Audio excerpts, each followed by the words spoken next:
Welcome, ladies and gentlemen, to the Daily Dizzle for Monday, January 17th, 2011. It is Martin Luther King Day for those who had the day off from school or work. For everyone else, it was Monday. Regardless, though it was a busy weekend, we have a lot to cover today. We've got the NFL playoff divisional games. Of course, the weekend update, we checked in after the Steelers win, which didn't look like it was too certain until the very end. So obviously they went on and they're playing in the championship game. We will have the other participants of all the games next weekend to discuss later on. We will also have box office coverage from the weekend where the Green Hornet was #1. We'll have the 3- and 4-day estimates. In addition to that, we will also have the Golden Globe winners, and Ricky Gervais kind of bringing up a little bit of a storm there with his off-kilter sense of humor. We'll cover all that. So for the NFL playoff divisional action over the weekend, on the AFC side of things, as we said, the Steelers sealed their spot, and they were expecting to go on and take on the New England Patriots.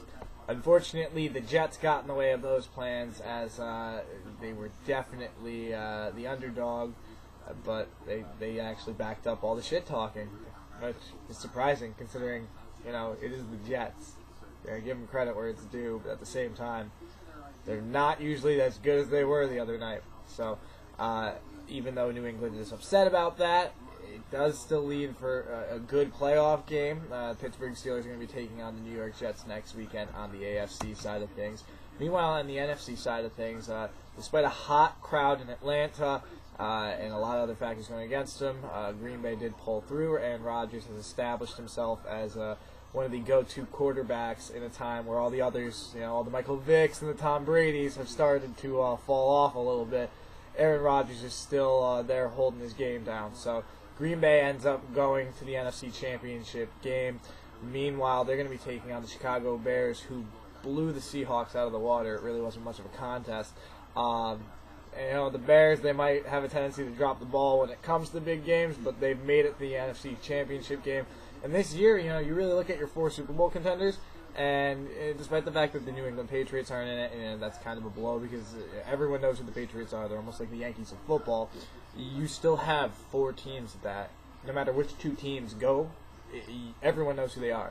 You're either going to have the Jets or the Steelers on one side, or you're going to have the Packers or the Bears on the other. That's going to be an old-school, awesome Super Bowl. So, despite it not having the story of like the New Orleans Saints last year, who were winning their first Super Bowl, it might not have the best ratings this year, but still, it's going to be an awesome Super Bowl. That is a guaranteed fact. And not only that, but all this crazy stuff that has happened over the last couple of weeks with all the big teams getting eliminated actually makes the Pro Bowl even interesting, which, normally that's just a throwaway game. And everyone thought, Tom Brady's going to go to the Super Bowl, so they're not going to play him that much. It's just going to be Michael Vick. Now both of the big quarterbacks of the game are not in the Super Bowl, so this is going to have to be their Super Bowl. So it's going to be very interesting to see how all this ends up affecting the last couple of games of the season. But regardless, the next 3 weeks might be some of the most exciting 3 weeks of the end of the season in NFL history. So we will have updates on that. We'll have a preview for the championship games later on in the week as well. Now to the 2011 Golden Globe Awards. Overview of the awards show. There was really no big surprises. The big nominees that everyone expected to win did end up dominating. Social Network ended up taking home 4 awards. Meanwhile, The Fighter and The Kids Are Alright each took home 2. King's Speech, Black Swan, Barney's Version, Toy Story 3, and Burlesque each got 1. So all the winners that were expected ended up coming out. So there really wasn't surprises there. Meanwhile, on the TV categories, they were dominated by Boardwalk Empire and Glee. We're going to give the complete rundown because there are a few that are worth mentioning, just for the fact that I like some of the people who won awards. So I've got to mention it if you like them, right? So we got the Best Motion Picture Drama. Social Network ended up winning that, as we said. In the Comedy or Musical category, The Kids Are Alright won that one. Best Actress in a Motion Picture Drama was Natalie Portman for Black Swan. Best Actor in a Drama was Colin Firth for The King's Speech. Best Actress in a Comedy was Annette Bening for The Kids Are Alright. Best Actor in a Comedy was Paul Giamatti for Barney's Version. I love Paul Giamatti. Anytime he wins an award, it's always awesome. Best Supporting Actress, we got Melissa Leo for The Fighter. Best Supporting Actor, Christian Bale for The Fighter. That was a given, but still, regardless, it is something that is awesome.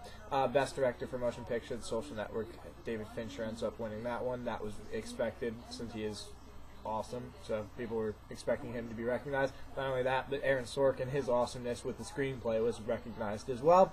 Best animated feature, of course, was Toy Story 3. That was kind of a given. It would have been nice to see it win some bigger awards, but that's the case with kids' movies that adults, or, people like me who shouldn't really call themselves adults because they really aren't, but they technically are. Those kind of people will always support the kids' movies need to get a nominated thing, but still good to see it get the animated film. Best original score, this is my favorite thing. The Social Network wins for that. I was really excited for the fact that Trent Reznor is now a Golden Globe winner. Awesome to see him on stage accepting the award. Kind of nice to see his career taking off in other ways, even besides Nine Inch Nails. So he will definitely be around for a while, and I can't wait to see how many more movies he gets to take on now, for the fact that if you win a Golden Globe for your music, you're going to be called on for more of your music. As we said, Best TV Series, Drama, Boardwalk Empire. Comedy was Glee.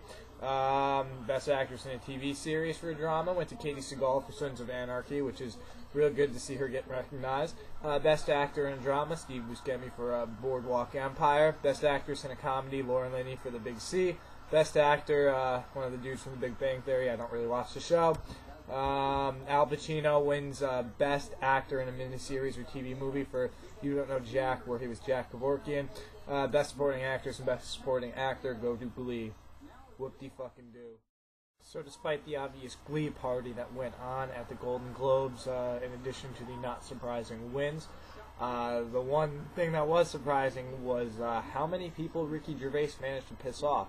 Though, I mean, that is kind of his style. A lot of people don't get it, and that's why his work isn't a little bit more well-known. He's got a dry sense of humor, though. If you love his humor, you love the performance that he gave at the Golden Globes.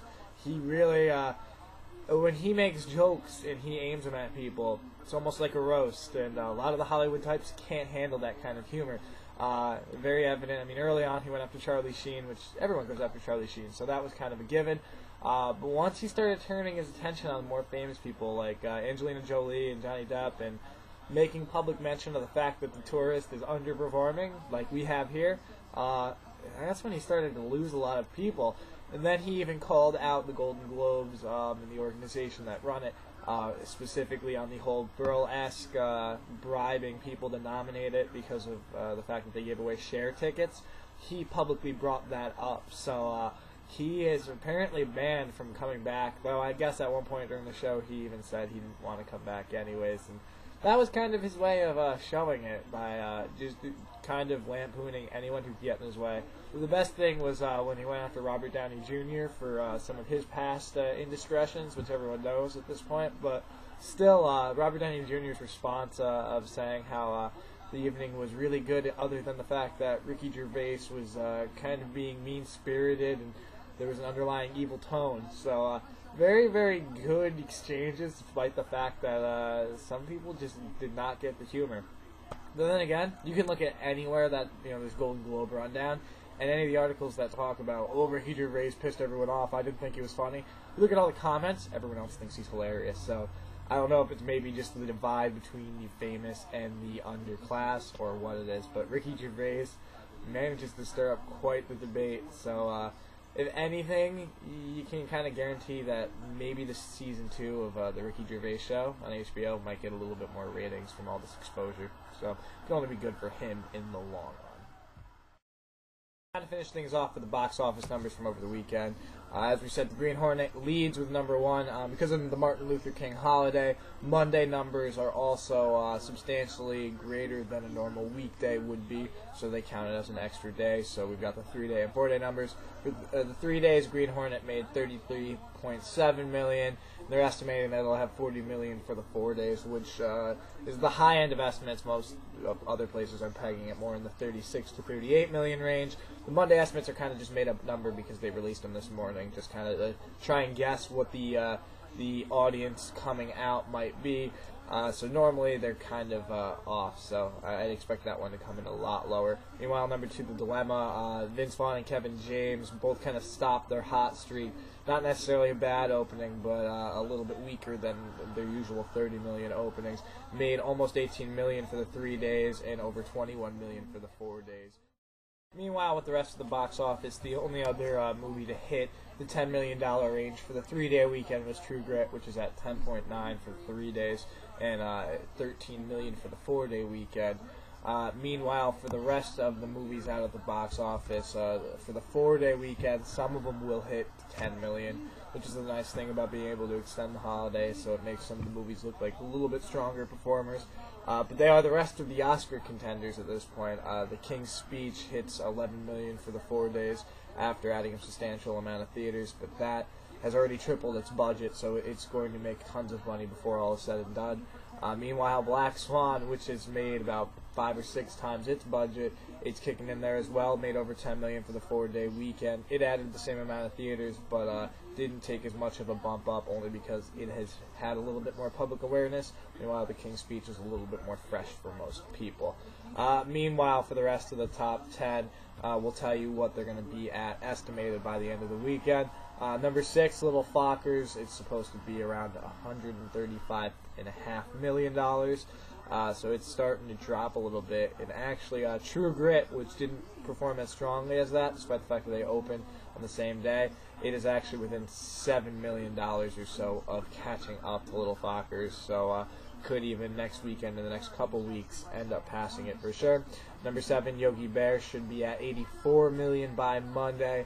So it's already crossed its $80 million budget. Not a huge success, but still makes a little bit of money in the long run, especially when you have DVDs and everything else to account for all down the line. Pretty much the box office is just the tip of the iceberg for the money making. Under that, Tron Legacy, despite losing some 3D theaters to the Green Hornet, it's still performing a little bit better than expected, only dropping 30% for the 4-day weekend compared to last week. Still, it's crossed almost $160 million at this point, so it's within $10 million of its budget just from its American box office alone. So it will definitely make a lot of money once everything is accounted for, especially now the fact that Disney can market that at Disney World a lot longer with their monorail all done up like they did to try and advertise it. Rounding out the top 10 at number 9, we had The Fighter for the 4-day weekend.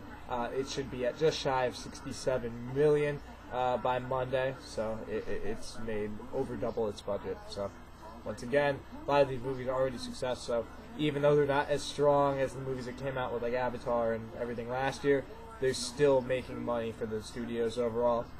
Meanwhile, Disney's got a lot to be excited about with Tangled. It's still hanging into the top 10 after 8 weeks. Looking at the 4-day numbers, ended up with over $5 million. It's sitting at north of $180 million altogether right now, so it should end up crossing $200 million in the next couple weeks. Other interesting story coming out of the weekend, Season of the Witch and Country Strong. If you look at the 4-day numbers, they end up both dropping out of the top 10 after only 1 week. So those might not hold up as well as expected in the long run. So that does it for the box office coverage in today's Daily Dizzle. As always, we thank you guys for joining us. If this is your first time checking us out, you can check out our YouTube channel. Either click the username or go to youtube.com/Dizzlemits. You can check out any of the daily Dizzles that you might want to catch up on. You can also check out some of our other original music videos and things like that. We've got some good content on there. Should keep you occupied for a couple hours if you need a reason to kill time. So go ahead and check it out, everything we've got to offer there. Hopefully we'll see you guys tomorrow as well. I'm Tommy Dizzlemits for the Daily Dizzle. We will see you on Tuesday.